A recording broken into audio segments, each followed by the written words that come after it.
The story of Titanic begins in the present day, with a salvage operation led by a treasure hunter named Brock Lovett, who is searching for the wreck of the RMS Titanic deep beneath the Atlantic Ocean. His team discovers a safe containing drawings of a young woman wearing a remarkable diamond known as the Heart of the Ocean. The drawing is dated April 14, 1912, the very night the Titanic struck the iceberg. News of the discovery makes its way to an elderly woman named Rose Dawson Calvert, who reveals to her granddaughter and the expedition team that she is the woman in the drawing. She travels to the salvage ship, and from there the story of Titanic unfolds as she recounts her memories of that fateful voyage.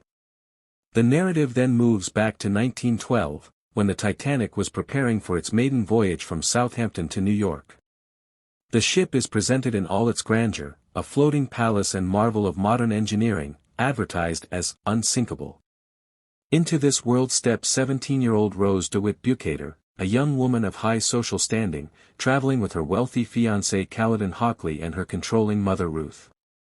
Though outwardly privileged, Rose feels trapped by the expectations of her class and her engagement to Cal, who treats her more as a possession than a partner.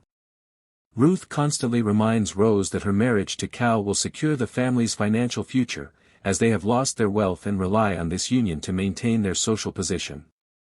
At the same time, a free-spirited young artist named Jack Dawson wins a third-class ticket aboard Titanic in a poker game. Jack comes from a modest background, with no money but a zest for life and an adventurous spirit. He boards the ship with his friend Fabrizio, excited for the new opportunities that await them in America. Fate brings Jack and Rose together in a dramatic moment when Rose, overwhelmed by despair, contemplates jumping from the stern of the ship. Jack intervenes, talking her out of it, and in doing so saves her life. This act leads to Jack being invited to dine in the first-class dining room, a world far removed from his own.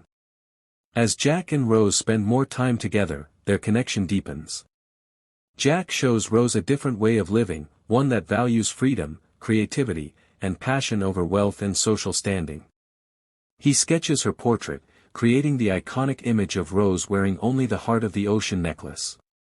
Their love blossoms, culminating in a romantic encounter in the ship's cargo hold and their passionate embrace in the back of a Renault car. For Rose, Jack represents liberation, a chance to break free from the gilded cage of her upper-class life. Meanwhile, tensions rise between Cal and Jack, with Cal growing increasingly suspicious and possessive. Cal's valet, Lovejoy, follows Rose and Jack, intent on exposing their relationship. The social divide between first-class and third-class passengers is highlighted, with the ship itself becoming. When James Cameron first conceived the idea of making Titanic, the scale of his ambition shocked many in Hollywood. He was known for directing large-scale films like The Terminator and Aliens, but Titanic was unlike anything attempted before.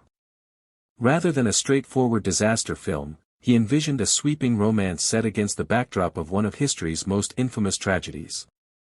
To do justice to the story, he insisted on unprecedented realism, including recreating the Titanic itself almost to scale. This required monumental resources, money, and technical innovation. The production quickly became one of the largest and most expensive in film history, eventually costing more than $200 million, a figure that at the time was staggering. The process began with research. Cameron, obsessed with detail, insisted on accuracy in both historical and visual aspects. He joined deep-sea expeditions to the actual wreck of Titanic, using remotely operated vehicles to capture footage 2.5 miles beneath the surface of the Atlantic. These haunting images later became part of the film, grounding it in authenticity. But authenticity came at a cost. Filming conditions were grueling, and the expeditions dangerous, with dives lasting many hours in cramped submersibles. Yet Cameron believed that to tell the story properly, audiences needed to feel they were truly looking at Titanic itself. Once filming began in earnest, the challenges multiplied. The production built a near full-scale replica of the ship at a massive studio in Rosarito, Mexico. A colossal tank was constructed to simulate the ocean, and the replica was fitted with hydraulics to tilt, sink, and break apart on cue. Entire sections of Titanic were reconstructed down to the wallpaper, furniture, and even silverware. Cameron was notorious for demanding perfection. Costumes were tailored to be period accurate, and the dining menus matched those served on the Titanic in 1912.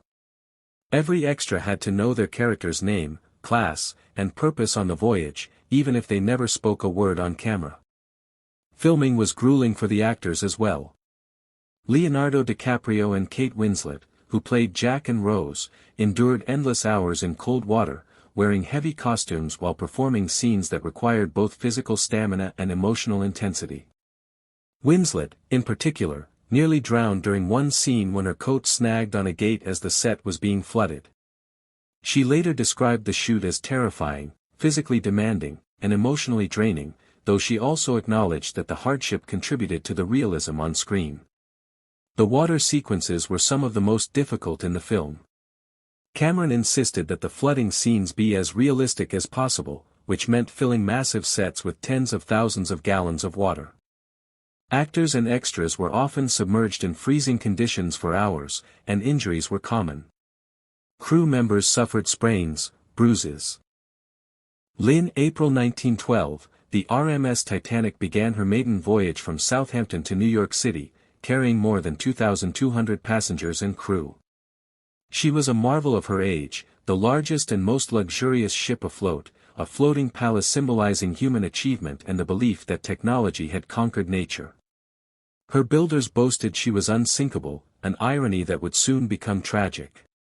On April 10, Titanic departed, stopping at Cherbourg, France, and Queenstown, Ireland, before setting course across the Atlantic.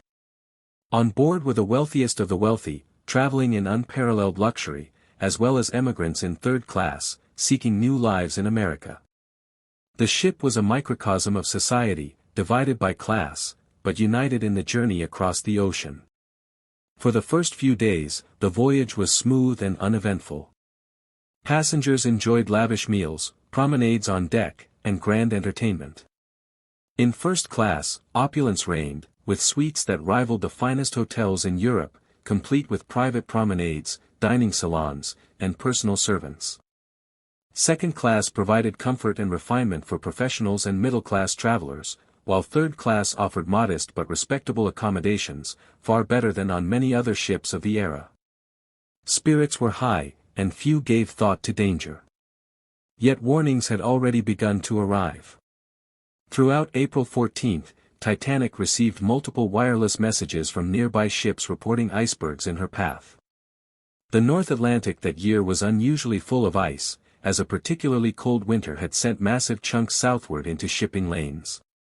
Despite these warnings, Titanic maintained near top speed, a decision later criticized as reckless.